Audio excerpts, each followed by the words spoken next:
Hello mga kads, good evening. Gabi na dito sa Saudi and then kakaakit lang din namin. Kasi kakatapos lang din namin magtrabaho. Ang oras pa natin ngayon ay 11:35. So, malalim-lalim na yung gabi. So, bago ako matulog, kasi trending na trending itong mga skincare nila. Syempre, hindi ako magpapatalo. O, diba? Palagi akong huli sa trending na yan. Ay, nahulog. Nahulog yung ilaw ko. So, ayun mga kados, nahulog yung ilaw. Pinang-ilaw ko dito.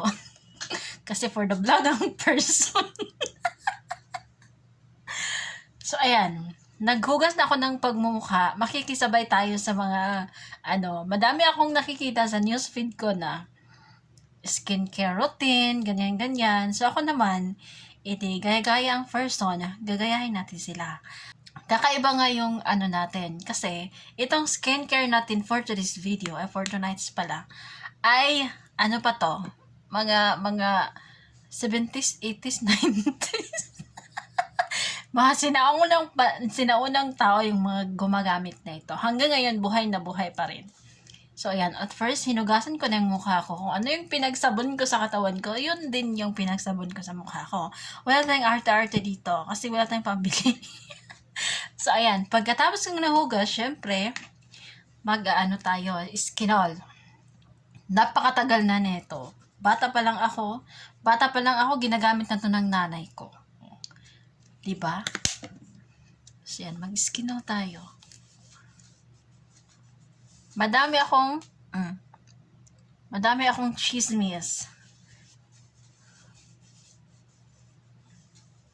Pero, na-try ko nang mag-rejuve sip. Rejuve. Bakit ba tawang-tawa ako? Na-try ko ng rejuvenating set na yan.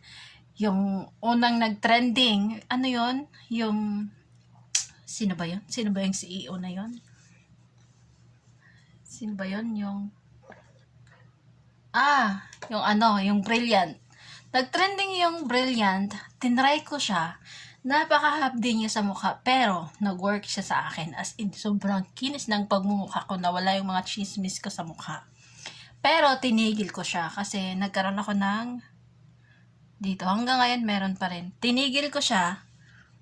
O kung may trending na mga ganyan-ganyan, as in, hindi ko siya pinapalampas. Tinatry ko talaga siya.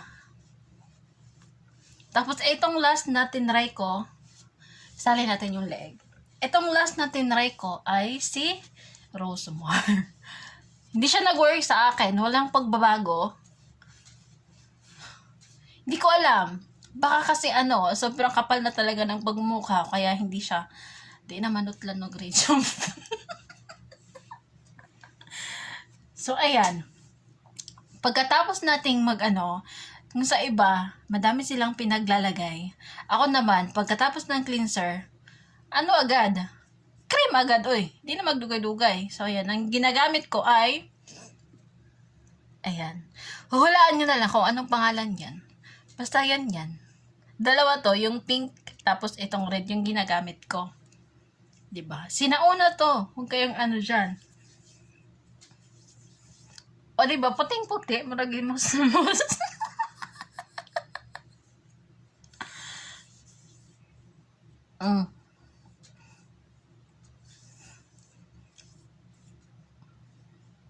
Pak, sino ka dyan?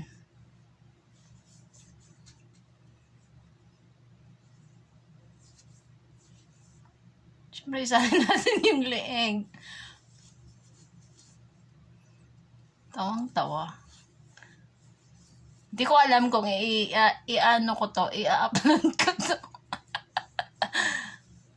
Napakainit pa. Pinatay ko yung aircon kasi maingay. Ayan. Sino ka dyan? Ganyan lang tayo. Walang tayong madaming artist sa mukha.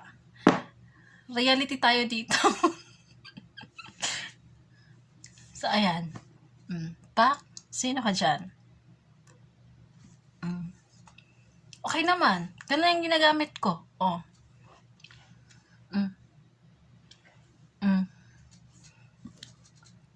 Last, but not the least, ay itong Vaseline. Para sa aking lips na dry na talaga. Kapag kaaraw, ito yung ginagamit ko. Labello. Yan. Kapag kabababa ako, tapos ito naman panggabi. Hindi ko alam kung dapat kailangan bang may pang-araw at panggabi. Pareho lang naman siguro, pero ginagamit ko ito. Ano ba? Ginagamit ko siya panggabi talaga kasi ano siya. Wala lang, gusto ko lang. Eto, maganda to kapag araw mo gagamitin kasi parang pink-pink din yung lips mo. Ganon. Pero hindi halata. Kung ano.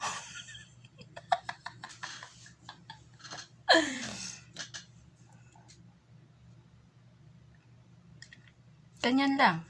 Okay na yan. Pwede na tayo matulog. Tapos bukas ganyan na naman. O, di ba? Pak, sino ka dyan? O.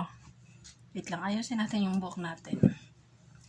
Yung parang parang misi-misi. Misi-misi ban. Paano ba? Ganyan. Opak, sino ka dyan?